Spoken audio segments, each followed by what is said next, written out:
Good morning, नमस्कार। Morning special में बहुत बहुत स्वागत है। मैं अमित सिंह, आप देख रहे हैं देश का number 1 news channel Republic Bharat. बड़ी खबर आ रही है, साउथ अमेरिकी कंट्री पेरू में लैटम एयरपोर्ट का विमान क्रैश हुआ है। बड़ी बात बता दें कि पेरू में लैटम जो कंपनी है, एयरलाइन कंपनी, उसका विमान क्रैश हुआ है। रनवे पर ट्रैक से टकराने के बाद यह हादसा पेश आया। उड़ान भरते समय विमान में आग लगी, जिसके बाद यह हादसा पेश आया। हादसे में 2 फायर फाइटर्स की मौत हुई है। समझिए, बहुत खतरनाक और भीषण यह हादसा था। लैटम एयरलाइन का plane South American country Peru में दुर्घटनाग्रस्त हुआ। तस्वीरें देखिए, प्लेन के पीछे का हिस्सा ट्रैक से रगड़ खाता हुआ दिखाई दे रहा है, जिसके बाद बीच में आग लगी और आग को बुझाने की कोशिश में 2 फायर फाइटर्स की मौत हुई है। लैटम एयरलाइन का यह प्लेन था। साउथ अमेरिकन कंट्री पेरू में एक एयरपोर्ट पर यह क्रैश हुआ और आग इतनी भीषण और खतरनाक थी कि इसको बुझाने की कोशिश में 2 फायर फाइटर्स की मौत हुई है। तस्वीरें देखिए किस तरह से प्लेन का पिछला हिस्सा ट्रैक पर रगड़ खाता है, भीषण आग लगती है, उसके दोनों इंजनों में आग लगती है और जब फायर फाइटर्स वहां पहुंचते हैं आग बुझाने के लिए तो उनकी मौत होती है। तस्वीरें देखिए, ये लैटम एयरलाइन का एरोप्लेन है। पीछे का हिस्सा ट्रैक की तरफ गिरता है, उसके लैंडिंग गियर में कोई दिक्कत रही होगी, जिसके बाद वो पिछला हिस्सा ट्रैक पर रगड़ खाता है, फ्रिक्शन होता है, आग लग जाती है। लेकिन गनीमत ये रही कि यात्रियों को कोई नुकसान नहीं हुआ है। लेकिन दुखद ये भी है कि 2 फायर फाइटर्स आग बुझाने की इस प्रक्रिया में मारे गए हैं। ये देखिए, प्लेन आ रहा है और जैसे ही वो ट्रैक पर आता है, पिछला हिस्सा प्लेन का जमीन की तरफ झुक जाता है। वहां पर फ्रिक्शन होता है, लैंडिंग गियर में कोई इशू जरूर रहा होगा, जिसके बाद प्लेन में भीषण आग लग जाती। तस्वीरें देखिए कितना खतरनाक रहा होगा ये मामला। और देखिए, इसको बुझाने की कोशिश में और फिर से 2 फायर फाइटर्स की मौत होती है। बहुत दुखद खबर। और अगली बड़ी खबर दिल्ली से है, जहां पर श्रद्धा हत्याकांड में हर रोज नए खुलासे हो रहे हैं। कुल 9 टीमों का गठन किया गया है। 5 राज्यों में इस पूरे मामले की जांच चल रही है और अगले हफ्ते मुमकिन है कि नार्को टेस्ट आफताब का हो पाए। क्या कुछ नए खुलासे हुए इस पूरे मामले में, ये रिपोर्ट आपके सामने रख रहे हैं।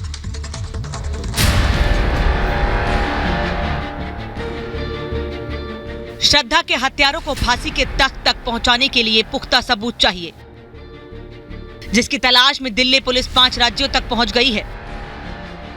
दिल्ली से लेकर मुंबई, हरियाणा, उत्तराखंड और हिमाचल तक हर उस जगह पर पुलिस जा रही है जहां आफताब के खिलाफ सबूत मिल सकते हैं। दिल्ली पुलिस हर उस जगह की खाक छान रही है जहां आफताब के खिलाफ सबूत मिल सकते हैं और ये तलाश 5 राज्यों तक पहुंच गई है। क्योंकि दिल्ली के महरौली जंगल में आफताब ने शव के टुकड़े फेंके थे। देहरादून में भी उसने शव के कुछ टुकड़े फेंके थे। हरियाणा की एक कंपनी में आफताब ने नौकरी की थी। श्रद्धा को लेकर हिमाचल प्रदेश गया था और जांच मुंबई में भी चल रही है, क्योंकि मुंबई में ही श्रद्धा और आफताब मिले थे। पुलिस जांच पड़ताल आगे बढ़ा रही है, लेकिन बताया जा रहा है कि आफताब बार-बार बयान बदल रहा है। ऐसे में इस केस से जुड़े सबूत जुटाना पुलिस के लिए चुनौती है, क्योंकि अब अदालत के आदेश पर दिल्ली पुलिस आफताब का नार्को टेस्ट कराने जा रही है। दिल्ली की साकेत कोर्ट ने रोहिणी फॉरेंसिक साइंस लैब को 5 दिन के अंदर नार्को टेस्ट करने के आदेश दिए हैं, जिसके बाद उम्मीद है कि नार्को टेस्ट के जरिए श्रद्धा की हत्या का आरोपी आफताब हर वो राज उगलेगा जो अभी तक छिपा रहा है। हाँ, कोर्ट ऑनरेबल कोर्ट ने परमिशन दे दी है। इसके लिए मोस्ट प्रोबेबली 1-2 दिन में करा लेंगे। जो है इसी से ली गई थी और उसकी सारी कंसिक्वेंसेस बताई गई थी। उसकी नार्को के क्या कंसिक्वेंस है वो ये भी कही गई थी कि अगर आप वॉलंटरली नहीं देना चाहते हैं तो आप डिनाई भी कर सकते हैं, पर उन्होंने बोला कि नहीं, मैं दे रहा हूँ। तो कोर्ट ने ये भी बोला कि ठीक है, आपके बिहाफ पर आपके जो एडवोकेट साहब हैं वो यहाँ काउंटर साइन कर देंगे। ठीक है, उन्होंने बोला ठीक है, कर देंगे। तो उन्होंने अपनी पूरी कंसेंट दी है। उस वक्त कोर्ट ने ये भी उनसे पूछने की कोशिश की कि आप मेंटली फिट हैं कि नहीं है, आप ये जो बोल रहे हैं उस मेंटल कंडीशन आपकी स्टेबल है कि नहीं। उन्होंने बोला मैं ठीक हूँ। फिलहाल आफताब पुलिस की रिमांड पर है, जहां उससे लगातार पूछताछ चल रही है। इस बीच श्रद्धा की एक पुरानी तस्वीर भी सामने आई है, जिसमें उसके चेहरे पर आफताब के जुल्म के निशान हैं। ये तस्वीर साल 2020 की बताई जा रही है, जब आफताब ने श्रद्धा को बेरहमी से पीटा था, जिससे श्रद्धा की आंखें सूज गई थी। आंखें, चेहरे और गले पर भी गंभीर चोट आई थी और इलाज के लिए उसे 3 दिन तक अस्पताल में भर्ती होना पड़ा था। श्रद्धा यहाँ पे 3 दिसंबर 2020 से 6 दिसंबर 2020 तक एडमिट थी। वो काफ़ी तेज़ गर्दन का दर्द और पीठ का दर्द के कारण आई थी, जिसके कारण उसको मूवमेंट्स में मुश्किल हो रहा था, डिफिकल्ट। वो पेन का कंप्लेंट कर रही थी, लेकिन उसका कारण उसने हमें नहीं बताया कुछ भी। एक्सटर्नल इंजरी कुछ उसके बॉडी पे नहीं दिखाई दे रही थी। जब हमने हिस्ट्री पूछा तो उसने भी हमें कोई ऐसा मारपीट का कारण नहीं बताया। बाकी जो उसके इन्वेस्टिगेशंस हुए उसमें एक्सरे भी हमें थोड़ा सा स्पाज्म नज़र आया, मतलब जो स्पॉन्डिलाइसिस जैसे फीचर्स रहते हैं वैसे, और वो कई कारणों से हो सकता है, गिरने से, मारपीट से, या फिर एक्सरसाइज नहीं होने से, बैड पोस्चर रहने से, वजन उठाने से भी हो सकता है। मुझे जहाँ तक रिकॉल है उसको एडमिशन के समय आफ्ताब था उसके साथ। आफ्ताब पिछले कई सालों से श्रद्धा को टॉर्चर कर रहा था। आए दिन वो श्रद्धा से मारपीट करता था, जिसका जिक्र श्रद्धा ने अपने दोस्त से व्हाट्सएप चैट में किया था। 24 नवंबर 2020 को श्रद्धा ने चैट में लिखा था, मैं कुछ करने की हालत में नहीं हूँ क्योंकि मुझे बहुत पीटा गया है। मेरा बीपी लो है और शरीर में गंभीर चोट है। बेड से उठने की ताकत नहीं बची है। आफ्ताब की बेरहमी की दास्तां श्रद्धा ने अपने दोस्तों को सुनाई थी और मामला पुलिस तक भी पहुंचा था। तो बोले मेरे को डर है, मुझे जान से मार देगा, वैसा बोलने लगी। एक्चुअली मुझे डर है, इसने 3 से 4 बार मुझे मतलब मारा, मुझे गला दबाने की कोशिश किया, और मुझे ये डर है, मुझे मार के भी मेरे को घर में बंद रखता है, उसका अफेयर भी है। आफ्ताब ने कई साल तक श्रद्धा पर जुल्म ढाए थे, लेकिन हत्यारे के खौफनाक इरादों को श्रद्धा भाप नहीं पाई और आफ्ताब ने 5 महीने पहले ऐसा खूनी खेल खेला जो सामने आया तो पूरा देश हिल गया। Bureau report, Republic Bharat.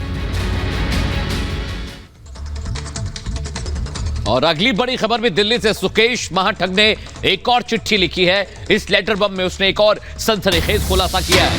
अब इस बार जो खुलासा है वो हैरान करने वाला है। सुकेश लिखता है, 2017 की यह घटना है। सत्येंद्र जैन जो कि दिल्ली के स्वास्थ्य मंत्री हैं, वो रात को 2 बजे फोन कर बिटकॉइन के रूप में पैसे की मांग करते थे। सुकेश ने कहा कि बार बार फोन आता था और पैसे की मांग की जाती थी। तो देखिए, अरविंद केजरीवाल और उनके सिपह सालार सत्येंद्र जैन को लेकर सुकेश ने एक और लेटर बम फोड़ा है और उसमें कहा है कि कॉल कर पैसे मांगते थे। बड़ी बात तो यह है, 2017 की यह मामला है जब रात में कॉल आते थे और पैसों की मांग की जाती थी।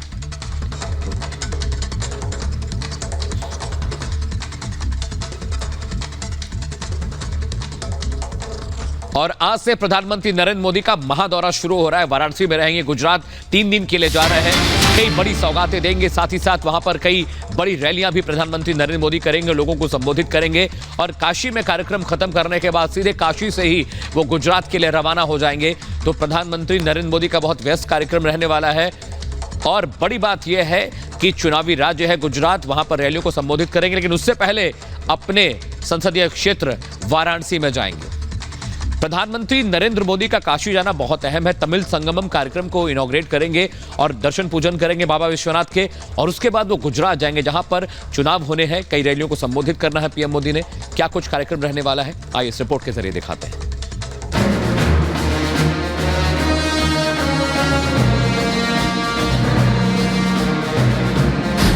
पीएम का आज से मिशन गुजरात।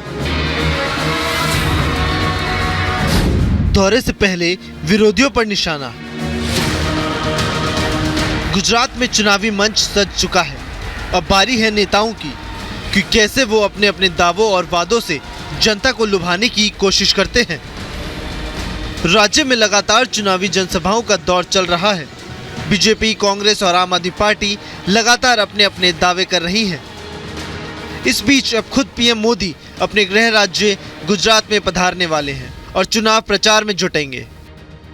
लेकिन चुनावी दौरे से पहले पीएम मोदी ने विरोधियों पर ट्विटर के जरिए हमला बोल दिया। पीएम मोदी ने ट्विटर पर लिखा, विपक्ष के गुजरात विरोधी एजेंडा को जनता ने खारिज किया है। पूरे गुजरात में बीजेपी की लहर है। प्रधानमंत्री नरेंद्र मोदी के गुजरात दौरे से पहले पीएम मोदी ने विरोधियों पर निशाना साध दिया। आज से पीएम मोदी 3 दिनों तक गुजरात में ही रहेंगे। पीएम मोदी का आज से 3 दिनों का दौरा काफी खास माना जा रहा है। पीएम मोदी 3 दिनों में 8 चुनावी रैलियों को संबोधित करेंगे। प्रधानमंत्री नरेंद्र मोदी का चुनावी अभियान दक्षिणी गुजरात से शुरू होगा। सबसे पहले पीएम मोदी गुजरात में आज से वलसाड़ में एक बड़ी जनसभा को संबोधित करेंगे। पीएम वलसाड़ में ही रुकेंगे। सूत्रों के मुताबिक देर शाम प्रधानमंत्री नरेंद्र मोदी वहां पार्टी की एक बैठक में भी शामिल होंगे।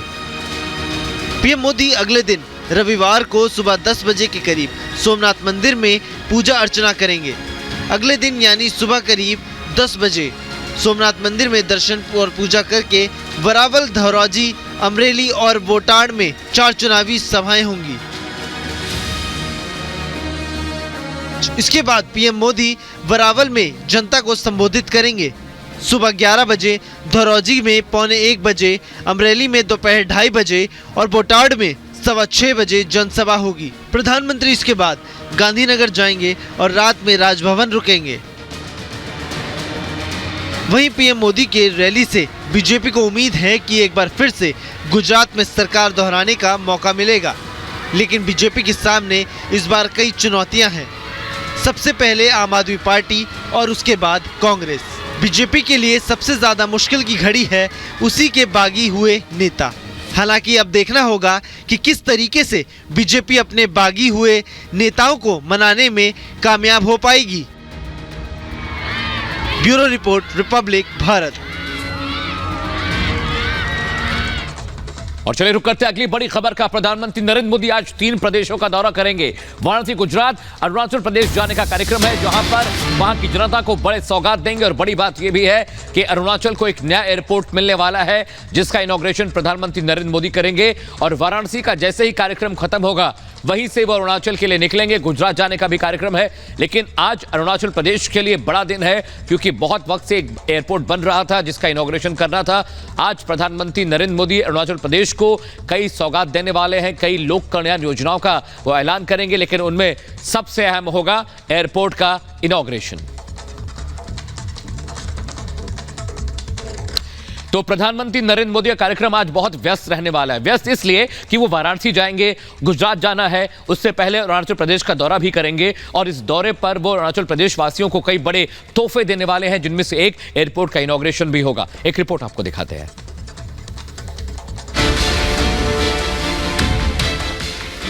पीएम का अरुणाचल काशी दौरा, कई परियोजनाओं का करेंगे उद्घाटन। पीएम मोदी आज अरुणाचल प्रदेश और यूपी के दौरे पर रहेंगे। इस दौरान पीएम मोदी कई खास कार्यक्रमों में भी हिस्सा लेंगे। पीएम मोदी अरुणाचल को बड़ी सौगात देने वाले हैं। ईटानगर के डोनी पोलो एयरपोर्ट का उद्घाटन करने के साथ ही पीएम मोदी एक हाइड्रो पावर स्टेशन का भी लोकार्पण करेंगे। वहीं अपने यूपी दौरे के दौरान पीएम वाराणसी में काशी तमिल संगम का उद्घाटन करेंगे। वाराणसी में होने वाले काशी तमिल संगम कार्यक्रम को लेकर वीडियो जारी कर पीएम मोदी ने अपनी उत्सुकता जाहिर की।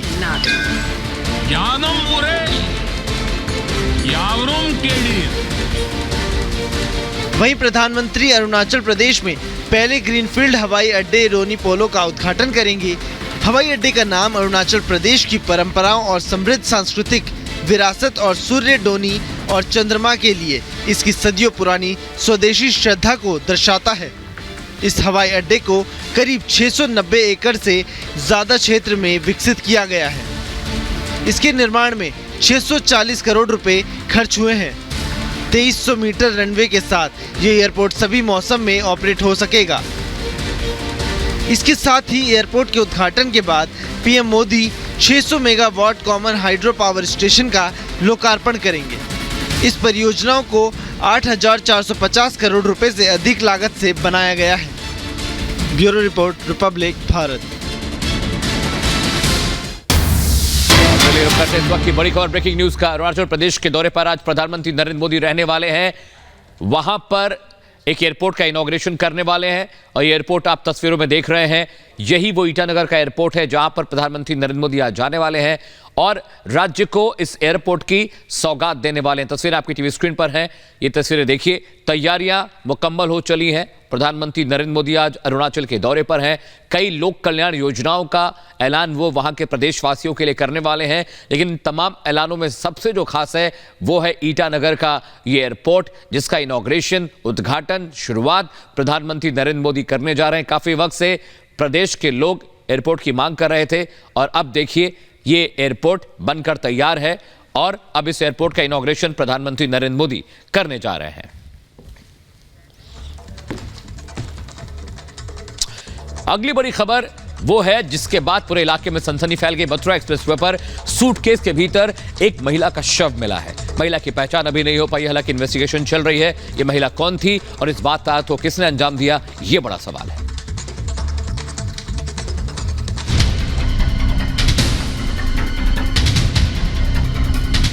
यूपी के मथुरा में यमुना एक्सप्रेसवे पर उस वक्त सनसनी फैल गई जब सूटकेस में एक युवती की लाश मिलने की खबर पुलिस को मिली।